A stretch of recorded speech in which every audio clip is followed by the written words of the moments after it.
In just months, Pete Buttigieg has gone from unknown mayor with a difficult name to standing next to Joe Biden and Bernie Sanders on a presidential debate stage as a top-tier candidate. I have the experience of being in a marriage that exists by the grace of a single vote on the U.S. Supreme Court. And his rise has been amplified by the fact that he's the first openly gay man to seek the Democratic nomination for president. That party distinction is really important because of this guy. My name is Fred Karger, the first openly gay candidate for a major political party to ever run for president.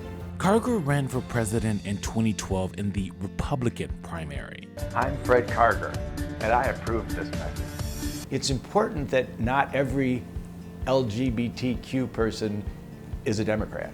Before that, he did some acting and spent years as a political consultant to big names like Presidents Ronald Reagan and George H.W. Bush. And after retiring from that, he became an LGBTQ rights activist. Now we're fighting back, and everybody's going, oh, you can't do that, this is unfair. Well, that's too bad. In 2012, he was the first to file paperwork for an exploratory committee and the first to air political ads on TV. One of the questions that really irritates me that I get from a lot of people, how can you be a Republican? Meaning you're gay, how can you be a Republican? Both now and in 2012, Karger was pro-marriage equality, pro-choice, pro-marijuana legalization, and pro-gun reform, none of which are really Republican stances. We have to have some voices in the Republican Party, or we're in big trouble. And the Republican Party needs that education. They need to know gay people. They need to interact with gay people. If you don't remember his run, you wouldn't be alone.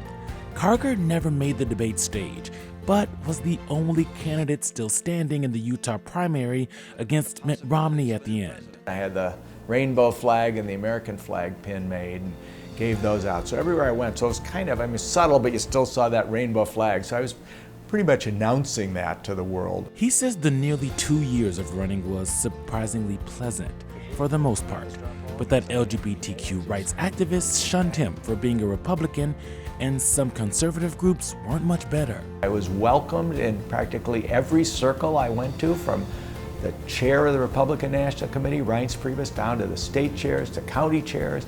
But where I had the problems were with these third-party groups, CPAC, where they would not even allow me to rent a booth because I was gay. His historic run is even more surprising when you think about views Americans had of gay people at the beginning of this decade. In 2010, Gallup found 58% polled approved of gay or lesbian relationships. This year, that same question hit 73%. That change in approval is a part of why Buttigieg is having an easier time running. And let's not forget the fact that he's running as a Democrat.